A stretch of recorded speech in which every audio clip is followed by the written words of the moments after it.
Tobin at Redbird. Yeah. Yes, you're live. There's nobody looking yet, though. I don't know. Watch me blush. Yeah. This is the Ricky Ricardo. Obviously, it has Ricard in it, but it's based off of 5 o'clock absent service in France, mixed with Virginia. It has maraschino, Ricard, gin, dry vermouth, lime, simple and cherry bitters. Very refreshing drink. Great for getting off of work, lunch, especially at lunch. Yes, lunch. But the cherries and anise work so well together that this one just sings. And the more and more I dig, there's like old books that talk about absent service. And there was an Italian absent service that was maraschino, anise, and absinthe together, and you drip the water on. Yeah. So this is kind of like that too. My initial inspiration was being in France and having the Ricard service at 5 o'clock. And too, like, people don't like licorice flavor anymore, it seems like. People don't? You know, you get a lot of comments like, oh, it tastes like licorice, but... Huh. So, I just remember my parents growing up, and my grandparents always talking about how much they love black licorice and licorice flavor, so... Cool. I Okay, love we the can drink drink for that it. reason, plus the cherries. Nice. Okay, so I'm going to try and take a picture of this, too. So what do you make next? What do I make next? I would eat bamboo swizzle. The what? Oh, the bamboo. Oh, yeah. I mixed that the first time. This is a good, fun drink to watch being made. Yes, and this is based off the bamboo cocktail, which is from the Grand Hotel in Yokohama, Japan. And it was made for all the dignitaries from America who were coming over to Japan. America had such a big cocktail culture at the time. Here we go. That all these hotels had to accommodate that. And the original bamboo is equal parts sherry and vermouth and orange bitters and Angostura bitters. It's a great cocktail, but I always felt the name bamboo didn't really match what the drink was. It's served up in a coupe. It's very dainty. It's very dry. So we kind of tiki this one out a little bit. We tiki this out a little bit. Added some citrus and some sugar.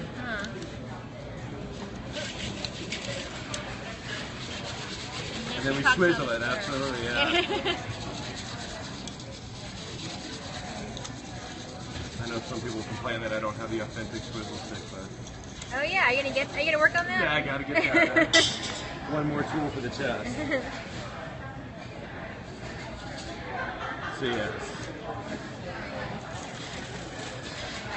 And then we finish it off with the Angostura on top.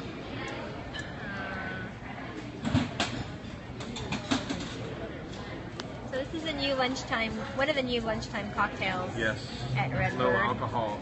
Low alcohol. So you can have 2 or 3 and your boss won't be mad. Wait, really? Does three of these equal one regular cocktail, you think? I would say, I mean, this is essentially the equivalent to a third of a glass of wine. Oh, okay. This stuff. So, figure a glass of wine, you get what, like a 5-ounce pour? You have 2 ounces of about the same alcohol as what wine would be. So, yeah, you can have 2 or 3 of these versus 1 glass of wine. Sure, why not? Yes, exactly. Or 2 or 3 of these versus any regular cocktail. Look at that. Any full ABV cocktail. Cool. Nice.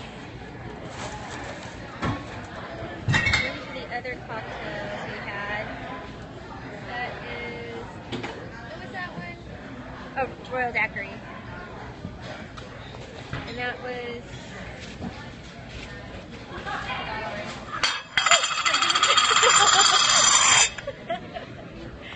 Wait, what was this one again?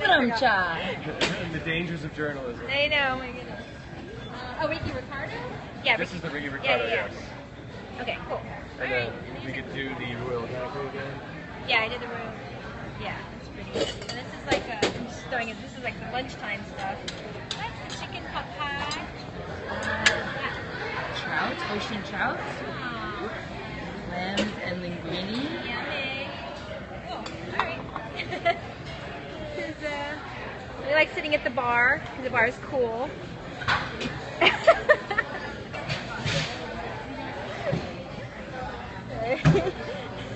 There. I just got the back of your head. What are you doing now? And now I'm going to do the Julia Childs, Oh, okay, cool.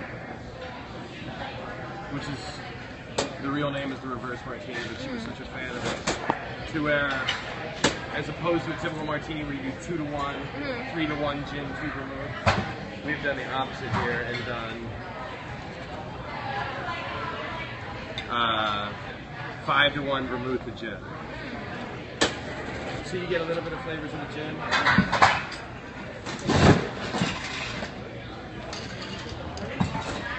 But also more of the floralness of the vermouth. Named after Julia Child, obviously, because she loved it so much. That's cute. There was just an article in Redbird like a month ago talking about vermouth and how you should be using it in your martinis as opposed to just drinking dry.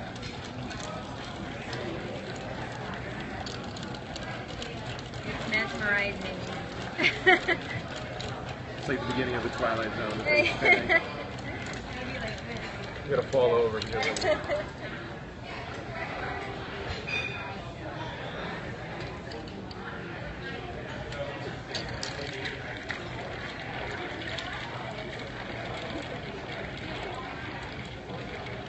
How many times do you stir it?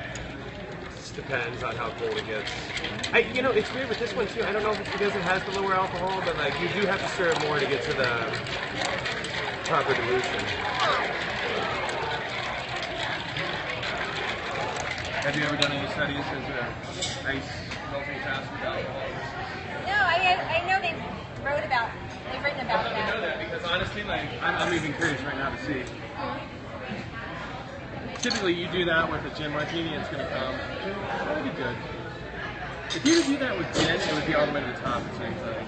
With what? I feel like if you were to do the same measurements with the gin, gin heavy dry vermouth, that would go all the way to the top. I don't know if it's because the gin makes the ice go faster. The higher alcohol makes the ice go faster. I don't know.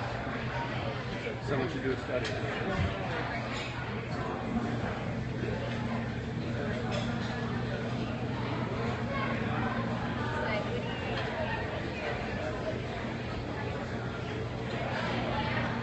Would you like to drink that yet?